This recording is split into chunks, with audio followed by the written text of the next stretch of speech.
Afeto, carinho e amor são coisas que buscamos na nossa vida. Sentimos a necessidade de ser vistos, acolhidos e amados. Então, qual que seria o problema disso? O problema não está em querer amar o outro, mas sentir que precisamos do outro.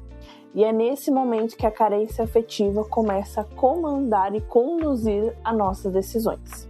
É sobre isso que vamos conversar no vídeo de hoje. Então fique até o final para você entender aonde a carência afetiva pode te levar e como ganhar consciência através dela. Então, meu nome é Gabriela Menezes, sou psicóloga guiana e bem-vinda ao canal Psique.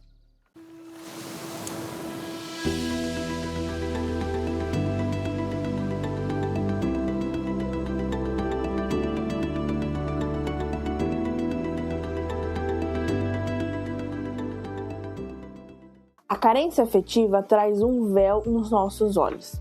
É como se ela modificasse a imagem que estamos enxergando do outro. E isso a gente passa a não questionar as atitudes que o outro está nos trazendo, as atitudes que o outro está nos mostrando, está se comportando com a gente, da mesma forma que parece que as nossas escolhas e as nossas decisões são pautadas através desse véu que está cobrindo nossos olhos. E esse véu faz a gente enxergar a forma que gostaríamos que o outro fosse, e não o que ele realmente é. Então esse véu, ele evita que a gente enxergue a pessoa verdadeiramente, quem ela é, a forma que ela demonstra ser. É como se as ações e os comportamentos dela tivessem com uma faixa de nuvem assim na nossa cara, que a gente não consegue ver as atitudes da pessoa de fato, a gente não consegue ter nitidez nas atitudes da pessoa. E isso é um perigo, porque isso evita que a gente perceba alguns sinais muito importantes quando a gente está falando desse tipo de comportamento, desse tipo de relação também, tanto afetivo, quanto de amizade, quanto de qualquer relacionamento em que você não consiga visualizar quem está na sua frente.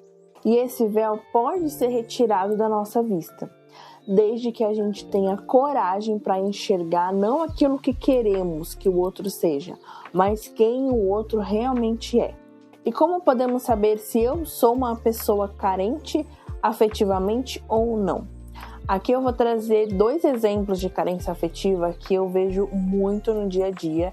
E o primeiro deles é aquele tipo de pessoa que termina um relacionamento e logo em seguida já está se envolvendo afetivamente com uma outra pessoa. Tem situações que a pessoa, antes de terminar com o atual, já está se envolvendo com uma outra pessoa. Ou também tem aquelas situações em que a pessoa termina e logo em seguida, em um curto espaço de tempo, ela já está se envolvendo novamente com uma outra pessoa. E qual que é o problema disso? Quando a gente está em uma relação com alguém, independente se é por pouco tempo, se é por muito tempo, a gente cria um vínculo com aquela pessoa, cria-se uma intimidade com aquela pessoa, não só a intimidade de corpo ou de afeto, mas cria-se como se fosse um vínculo realmente.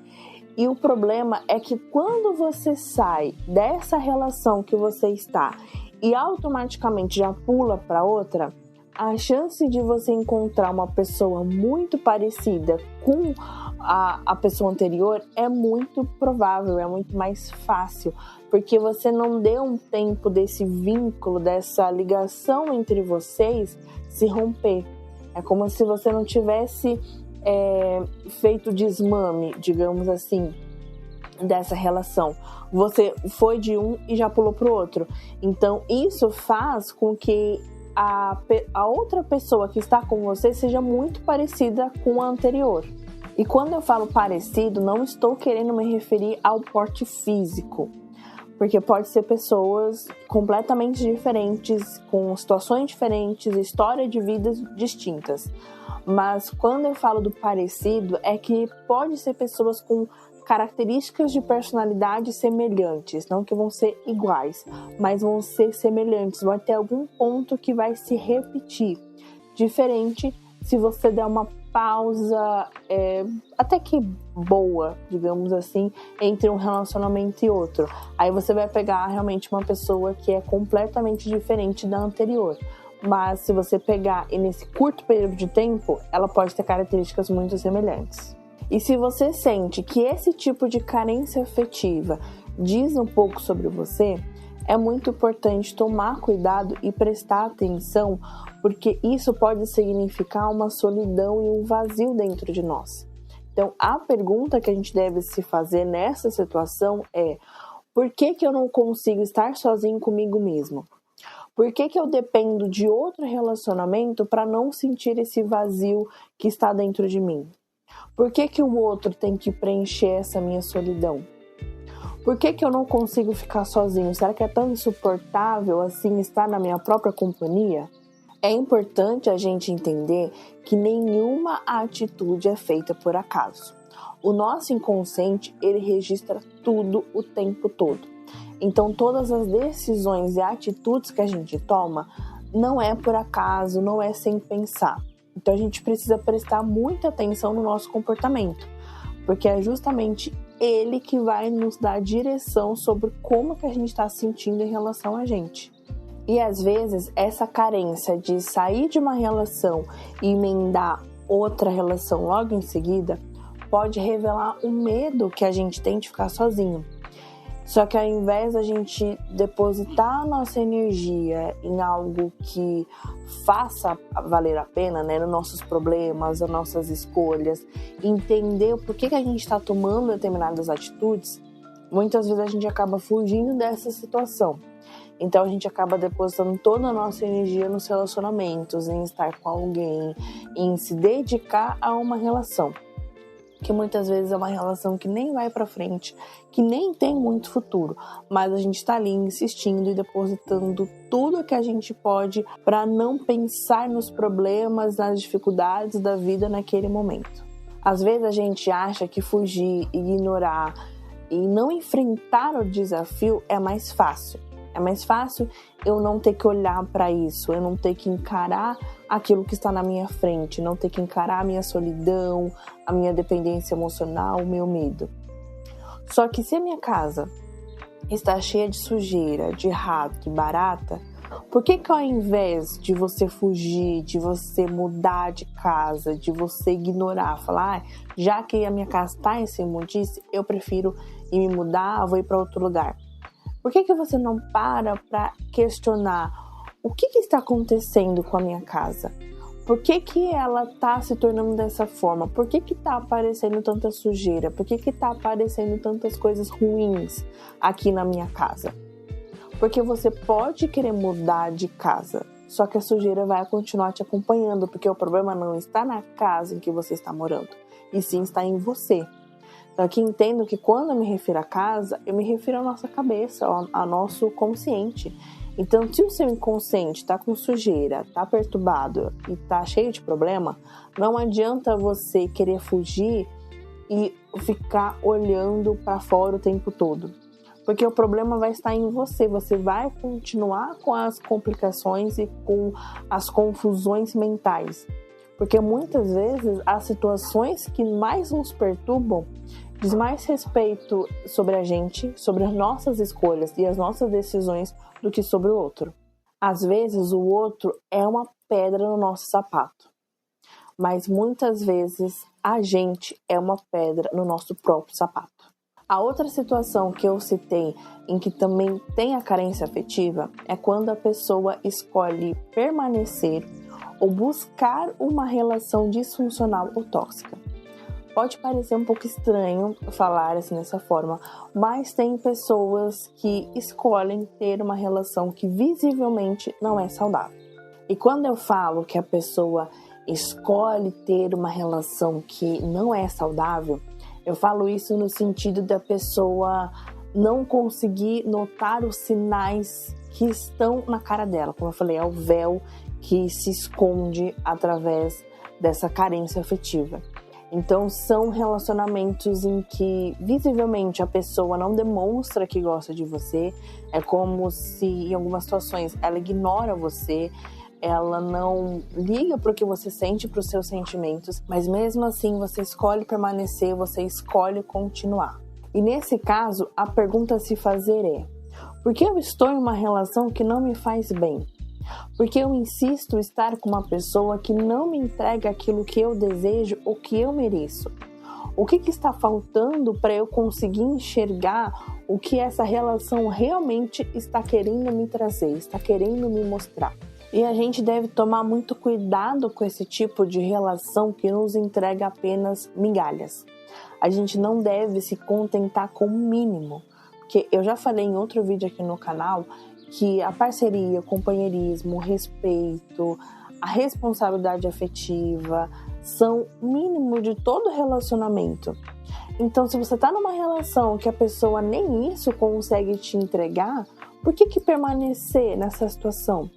Por que você se sente tão inferior, tão indigno ou indigna de ter um amor saudável, de ter um amor produtivo, de ter um amor bom, e você escolhe permanecer em uma relação que cada vez mais te coloca para baixo, cada vez mais te mantém para baixo? Por isso que eu disse no começo do vídeo que temos que querer amar o outro e não precisar dele.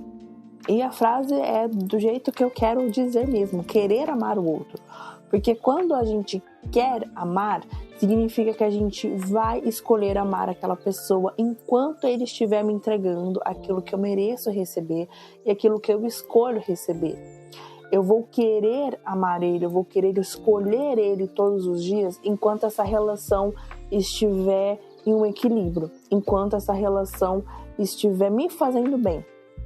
Só que a partir do momento em que essa relação não me favorecer mais, que o outro me desrespeitar, ou que o outro trair a minha confiança, ou trair os meus princípios, eu tenho a total liberdade de sair dessa relação e de sair desse vínculo sem amarras. Mas quando a gente precisa do outro, é como se a gente não conseguisse se libertar dessa relação. Porque eu me sinto presa a esse vínculo, eu me sinto presa a esse tipo de relação. E eu estou fazendo esse vídeo como uma reflexão, mas também como um sinal de alerta, de cuidado, para mostrar aonde que a carência afetiva consegue nos levar. Porque ela pode nos levar a relações tóxicas, abusivas, mas também ela faz com que a gente se afaste da nossa verdadeira identidade. Faz com que a gente perca essa parte de quem a gente é, faz com que a gente se modifique muitas vezes justamente pelo outro, para querer estar com o outro, porque a gente acha que precisa do outro. Mas entendam que a carência afetiva não é algo ruim, tá? Não é uma fraqueza. Você não precisa se sentir mal de estar sentindo dessa forma, de estar com essa emoção, ou de perceber que ao falar você consegue identificar alguns aspectos dentro da sua vida. Então você não precisa se sentir mal comigo falando sobre isso. Até porque todos nós já passamos por essa situação. Ou algumas pessoas ainda vão passar por essa situação. Mas a carência afetiva, ela é importante para a gente conseguir identificar o que está acontecendo na nossa vida. Principalmente na nossa vida psíquica, ó, bem aqui dentro. Então, a carência afetiva é um alerta, é um prestar atenção, é um isso, entendeu? É um, presta atenção, toma cuidado, não bobeia, tem alguma coisa acontecendo com você. Será que você não está enxergando coisas que você quer enxergar e não que você precisa enxergar? Então, a carência afetiva, ela vem justamente para isso, para fazer a gente ganhar consciência, para fazer a gente prestar atenção. Então não tenha medo, não tenha vergonha de se sentir uma pessoa carente. Mas também não dá para você fazer o oposto disso, que é ignorar, esquecer, fingir que nem viu. Até porque o contrário da carência afetiva é independência emocional e autoestima. Então, para a gente melhorar essa carência, para a gente entender quem a gente é e como a gente retirar esse véu dos nossos olhos, a gente precisa desenvolver a nossa dependência emocional e a nossa autoestima. A gente precisa desenvolver esse processo de autoconhecimento para fazer com que a gente se conheça, para fazer com que a gente passe a ter mais consciência das nossas atitudes. Ai, Gabi, mas de novo, sobre esse processo de fazer terapia, sobre se autoconhecer. Gente, pode parecer uma coisa batida, uma coisa repetitiva, e pode ter ser, você é psicólogo, então tá querendo enfiar psicoterapia em todo mundo. Só que eu falo sobre isso na maioria dos vídeos porque eu sei o quanto é importante, eu sei que dá resultados. Porque eu tive muitos desses resultados há um tempo atrás, antes de eu entrar na psicologia, antes de eu ser psicóloga. E depois que eu fui psicóloga, eu também consegui ver muitos resultados com isso. Então, pode parecer uma coisa meio repetitiva, mas esse processo de autoconhecimento, de você se conhecer, de você ganhar consciência, faz diferença e faz uma transformação nas suas vidas que vocês nem imaginam. Acho que só consegue imaginar quem realmente já passou por isso. Então, se você é uma pessoa que está com esses sentimentos de carência, o melhor remédio para você é você saber quem você é. É você ganhar consciência sobre as suas atitudes, sobre as suas ações e descobrir o que está por trás dessa sua carência. É o medo de ficar sozinho, é uma solidão, é achar que você não merece um amor, é achar que você não merece cuidado, que você não merece afeto. Porque é nesse processo de autoconhecimento que você entende quem você quer ser e o que está te impedindo de ser aquela pessoa. Quando eu falo sobre ganhar consciência, não é só na psicoterapia que a gente consegue ganhar. Jung dizia que com absolutamente tudo a gente pode despertar e ganhar consciência. Então, é um vídeo no YouTube, seja o meu canal, seja o canal de outras pessoas, é um filme, é uma série, é um livro, é uma música. Por isso que eu falo muito sobre filme aqui, porque sempre nessa questão psicológica, porque a gente consegue ganhar consciência com tudo. Então, não necessariamente você precisa estar com um psicólogo para você entender sobre a sua carência afetiva. Mas, para isso, você precisa ter o esforço de ir atrás disso, de começar a se questionar, de começar a internalizar essas perguntas, de começar a encontrar as respostas que estão dentro de você. Então, toda vez que eu faço uma pergunta aqui para vocês de aonde que está a sua carência afetiva? Em que aspectos você percebe que é uma pessoa carente? O que essa carência afetiva está te impedindo de viver? São perguntas para realmente vocês refletirem, para realmente trazer a consciência. Então é isso que eu estou querendo dizer sobre esse processo de autoconhecimento. A maior armadilha da carência afetiva é te convencer que você precisa desesperadamente preencher um buraco e um vazio com outra pessoa. Mas, na verdade, o que está por trás disso é entender que esse buraco e esse vazio só vai ser preenchido por você mesmo. Que esse buraco e esse vazio só existe porque você deixou de olhar para você em algum momento da sua vida, em alguma situação, em alguma parte você se deixou de lado. Por isso tem esse vazio. Só que a carência afetiva, ela busca esse preenchimento. Só que esse preenchimento nunca vai ser preenchido por outra pessoa. Se esse vídeo fez sentido para você, curta, compartilhe com aquela pessoa que precisa cuidar da carência afetiva e coloca aqui nos comentários sobre essa reflexão. Existe alguma diferença entre sentir falta de alguém e sentir medo de ficar sozinho? Para mais vídeos reflexivos e também análise de filmes da visão junguiana, se inscreva no canal É Psique. Até o próximo vídeo. Promete pra mim que dessa vez você vai falar meu, de mulher pra mulher, supera. A playlist do vizinho tá bem ligada com o tema de hoje.